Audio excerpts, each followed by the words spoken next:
मेरा नाम सायरा है। मेरी उम्र 40 साल है और मेरी ज़िंदगी मेरे 3 बच्चों के गिर्द घूमती है। 2 बेटे और 1 बेटी मरियम, जो मेरी आँखों की ठंडक है। मैंने उसे बड़े नाज़ और नाम से पाला, उसकी हर खुशी के लिए अपनी हर ख्वाहिश कुर्बान कर दी।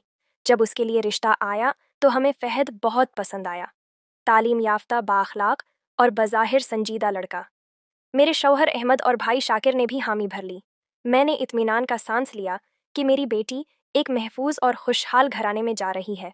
शादी बड़ी धूमधाम से हुई। मरियम के चेहरे पर वो चमक थी जिसे देखकर मेरे दिल में सुकून उतर आया। मगर खुशियां कब देरपा होती हैं।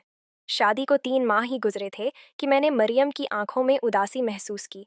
अब वो कम हंसती, कम बात करती। मैंने कई बार पूछा, मगर वो खामोश रही। एक माँ का दिल सब जान लेता है। आखिर एक दिन मैंने खुद फहद को घर बुलाया। दोपहर का वक्त था। अहमद बुखार में कमरे में सो रहे थे और बेटे दफ्तर गए हुए थे। घर में सुनाटा छाया हुआ था। मैंने फहद को ड्राइंग रूम में बैठाया और सीधी बात पर आ गई। मैंने कहा, बेटा, मरियम के चेहरे पर वो चमक क्यों नहीं? तुम दोनों के बीच सब ठीक तो है? वो लम्हा भर को खामोश रहा। फिर आहिस्ता से बोला, आंटी, कुछ बातें कहने में वक्त लगता है। मैं मरियम से नहीं बल्कि किसी और से मोहब्बत करता हूँ। मेरे दिल पर जैसे किसी ने पत्थर रख दिया। मैंने भारी लहजे में कहा, क्या? तुमने शादी क्यों की फिर? वो बोला, मैं समझा था वक्त सब बदल देगा, मगर दिल नहीं माना। अब मैं झूठ नहीं जी सकता। अगर आप चाहें तो मैं मरियम से अलग हो जाऊं। मैं गंग रह गई। मेरी बेटी की जिंदगी, उसका घर सब दांव पर लग गया था। एक माँ के लिए उससे बड़ा दुख कोई नहीं कि उसकी बेटी का आंगन उजड़ जाए। रात भर नींद नहीं आई। दिल में हजारों ख्याल आ रहे थे। अहमद बीमार थे।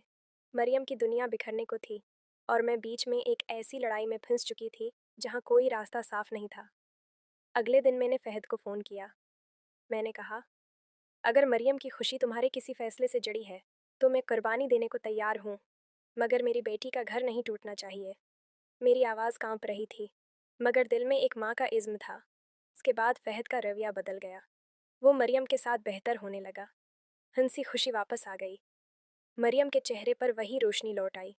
मैंने शुक्र अदा किया, मगर दिल के किसी कोने में एक जख्म बाकी रहा। मैंने अपनी बेटी का घर बचा लिया था, मगर अपनी अंदरूनी सुकून खो बैठी। वक्त गुजरता गया। मरियम और फहद की ज़िंदगी खुशगवार होने लगी। लोग कहते, सायरा, तुम्हारी बेटी कितनी खुश नसीब है। मैं बस मुस्कुरा देती। कोई नहीं जानता था कि इस खुशी के पीछे एक माँ के आंसू छिपे हैं। कभी कभी रात को जब मैं आईने के सामने खड़ी होती तो खुद से सवाल करती, क्या मैंने सही किया? क्या हर माँ के हिस्से में ऐसी कुर्बानी लिखी होती है? मगर फिर मरियम के चेहरे पर वो मुस्कुराहट याद आती और मैं खामोश हो जाती।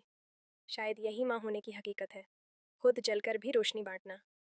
अगर आपको ये कहानी दिल को छू गई हो तो वीडियो को लाइक करें, शेयर करें और चैनल को सब्सक्राइब करना मत भूलें, क्योंकि यहाँ हर कहानी एक जज्बे, एक कुर्बानी और एक सच्चाई की आवाज़ है।